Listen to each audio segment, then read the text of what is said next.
Nobody seems to be noticing what is currently happening to natural gas, as history is currently repeating itself, and so you can actually profit from that. In today's video, we discuss the most important technicals, fundamentals, and also macroeconomics of this commodity.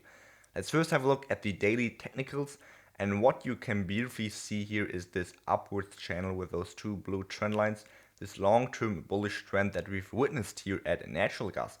But we've recently seen a breakout to the downside below this lower trend line of this channel, and we've actually also invalidated this $3 support.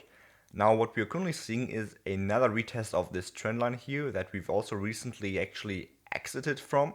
We've seen a breakout out of this falling wedge, but we've now retested the trend line once again.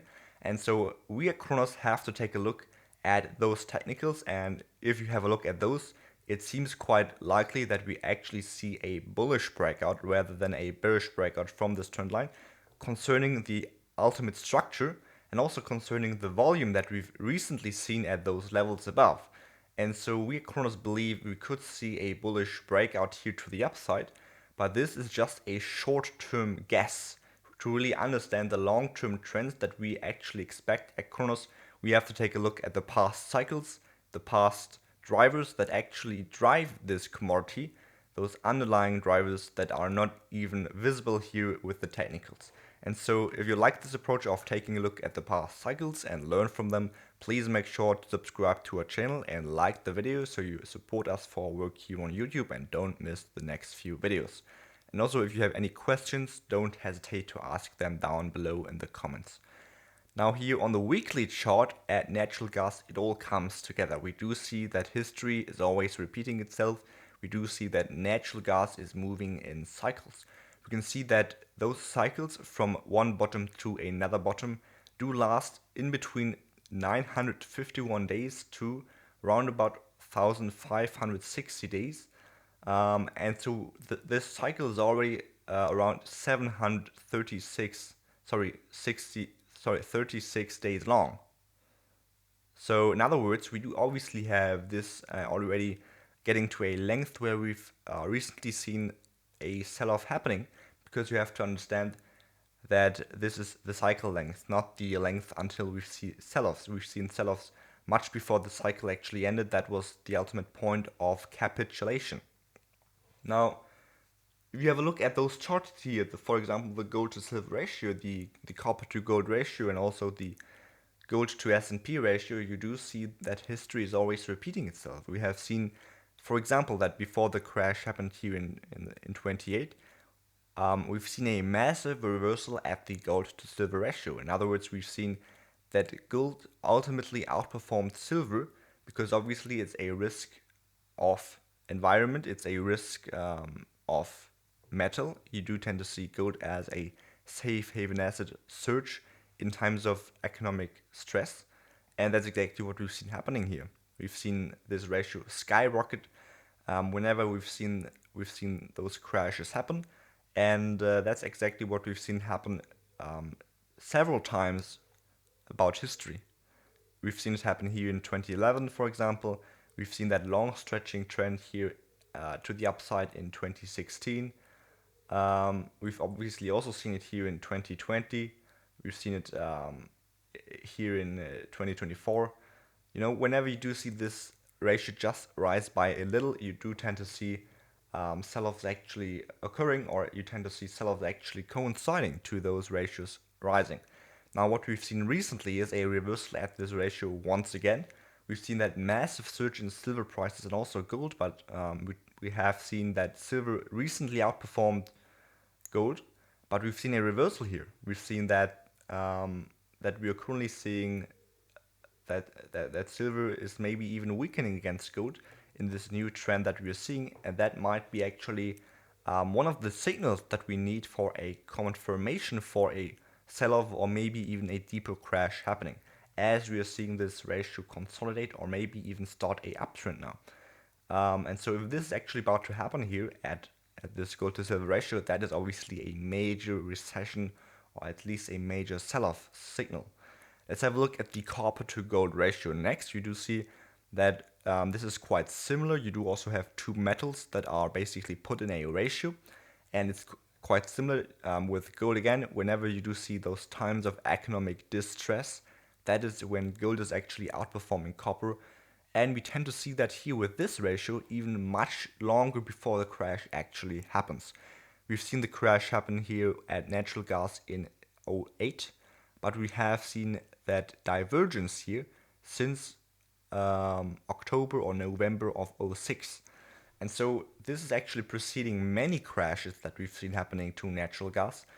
All of those instances that has happened, and also right now it looks quite similar where we do see this divergence between this sell-off here at the copper to gold ratio, or this weakening trend at the copper to gold ratio, and the strengthening trend at the natural gas chart. Quite similar here with the gold to S&P ratio, just that we do now have a look at the stock market again. And obviously gold tends to outperform the stock market, not only in the crash, but also it starts to outperform it shortly before the crash. Also happened several times in all of those marked dates that we do have here on the screen. And we're also seeing that happen right now. In fact, we like to emphasize the following thing, because many people look at the S&P 500 measured in dollars, which is totally fine. But you have to keep in mind that the dollar is, in fact, constantly weakening. And if you have a look at the S&P 500 measured in gold, which is exactly what we are now seeing here with this inverted chart, this shows you that the actual top in the S&P was not just recently, but actually here back in 2021.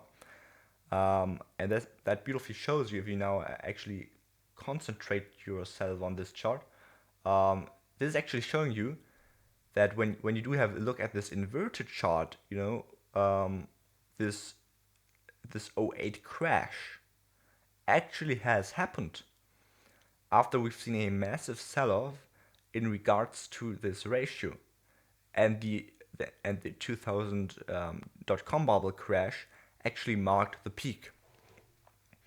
And so it is in fact looking quite similar once again, as we are also seeing those cycles kind of appear right here with the dollar now put aside.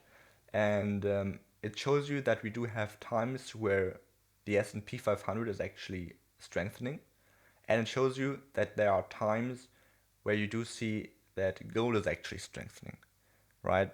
And the S&P, for example, strengthens here.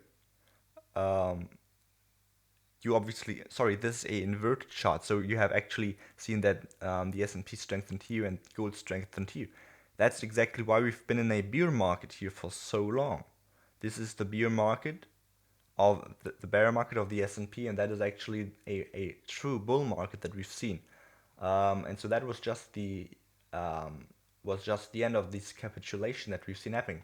Now, anyway, if you have a look at the daily chart here at natural gas, once again, you may have now actually understood what we're talking about here. We're talking about a deflationary crash that is about to repeat once again. We do see those cycles with this certain length, and we could see a new bottom form out in the next few hundred days, considering considering this cyclical nature here at natural gas. We do also see the first signs concerning the gold to silver ratio, this divergence with the copper to gold ratio, and also the gold to S&P ratio is also already showing you that we haven't actually risen in the S&P concerning the valuation against gold, right? And this just beautifully showing you that this growth that we've recently seen here at natural gas hasn't actually been triggered by real growth. That more or less maybe has even just been triggered by dollar devaluation. And as we do see that return, we might also see a deflationary crash happening. Now, to conclude, obviously we could see a bullish breakout to the upside happening next, as we do have this value zone above right here at around $3.2, $3.3, $3.4. We do also have this resistance here, which is also quite likely to act upon this price. And so we could see this breakout happening here quite likely. However, concerning the long-term trend of this commodity, we do believe it's just one pullback, and we do see a longer sell-off happening in the next few months here at natural gas. And so this is our conclusion for this video. If you enjoyed the video, please make sure to subscribe to our channel and like the video to support us, and don't miss future videos. Don't hesitate to ask questions down in the comments or just give us your opinion concerning the topic. I hope you enjoyed the video. Thanks for your support. See you the next time. Bye bye.